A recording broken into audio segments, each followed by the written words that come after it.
Thank you very much, Vivian. I sure learned a thing or two. And maybe it's time for me to reimagine my second semester senior year. But on the theme of Reimagined, let's talk about SAS Reimagined, which all of you are sitting in right now. The administration has grand dreams of reimagining this whole place. And sure, I think we can all agree that the new elementary school, the new auditorium, all of this looks beautiful. But are they reimagining our memories? What happened to the monkey bars that we grew up on? Or the classrooms where we first explored algebra? Let's give it to Naomi for a walk down memory lane.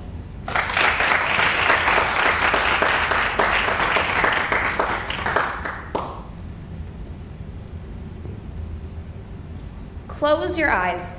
Imagine preschool. The smell of crayons and paint.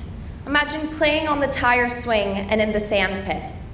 Imagine a herd of seniors in their red hoodies roaming the school, and then watching them in their caps and gowns walking through our playgrounds on their senior walk. Imagine running through all of the different elementary school playgrounds. The gecko, the spider web, the flying fox. Those of us that were at SAS may remember looking at the high school steps as if they were the biggest, most terrifying thing ever. Our world was so big while we were so small. Now imagine going into our awkward middle school phase. We had a new array of lunches to choose from, we were thrown into 3 different sides, and we found our place in the goggleball pit outside of the middle school office. I remember laughing with Luciana during our Food from the Heart meetings and playing whiteboard games in the whiteboards on the library. We had new lockers, new classrooms, we even did online school for a while, yet through it all, we still had each other. For a lot of us, those memories are easy to bring to the top of our minds. But instead of imagining our experience at SAS, we have started to reimagine it. SAS Reimagined, the iconic name for our ever-changing and ever-developing school. It hurts to think of these places that we can only imagine but never revisit. My beloved tire swing playground now looks like this, and the elementary playgrounds are covered in rubble and debris. When we seniors go on our senior walks, we won't have our nostalgic places to visit anymore. We will have a reimagined, newly constructed, unfamiliar school.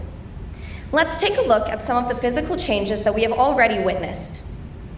Imagine the concrete walls slowly turning into glass, our memory garden transformed into an Olympic-sized swimming pool, our beloved ramen station is suddenly Sodexo, and the goggleball pit is all of a sudden the Mew Mew Cafe in the middle school foyer.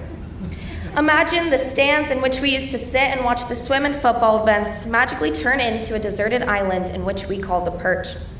These superficial changes are shiny.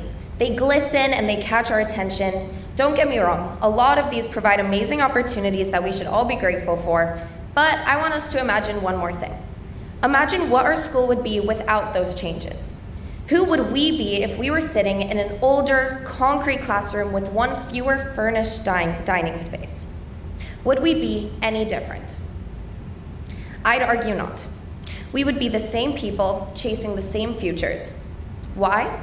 Because we would be surrounded by the same community. SAS is a hub with people flooding in and out. My best friends from kindergarten are no longer the same people that I sit with at lunch today. People come and go every year, however, the one thing that stayed consistent was the community that our school fosters. Each classroom or playground that I would visit would transcend me back into the memories that I had cherished of my childhood. Memories with settings that are now torn down. Reimagining this building could bring us benefits, but it can also tower over the past that shaped our community. Every photo used in this presentation includes individuals from ATNFR this year. Whether we were 3 years old or 16, we grew with one another in our beloved SAS.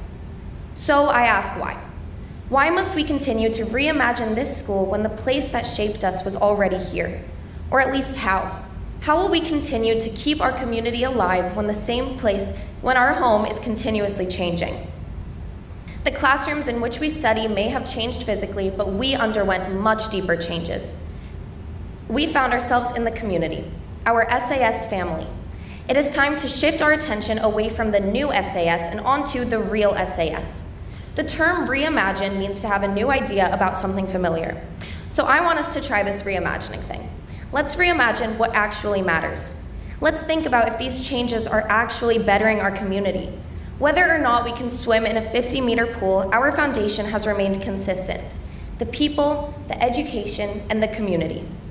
I want SAS to continue growing, but I mean with the people.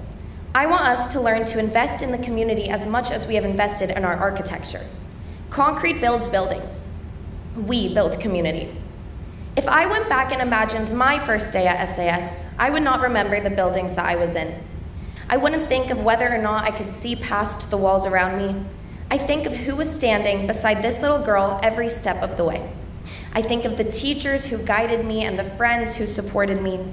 I think of playing on the spiderweb playground with my friends and taking my little red book bag to the elementary library. I remember SAS as the community that shaped me as a person. We never needed to demolish the places we grew up in to progress our community, just focus on keeping us alive. SAS Reimagined is here. We are renovating and we are changing, but it is possible these changes will be wonderful as long as they are focused on surrounding the community. If we can continue to think with this intention, SAS will shine even more than the glass on our walls. Thank you.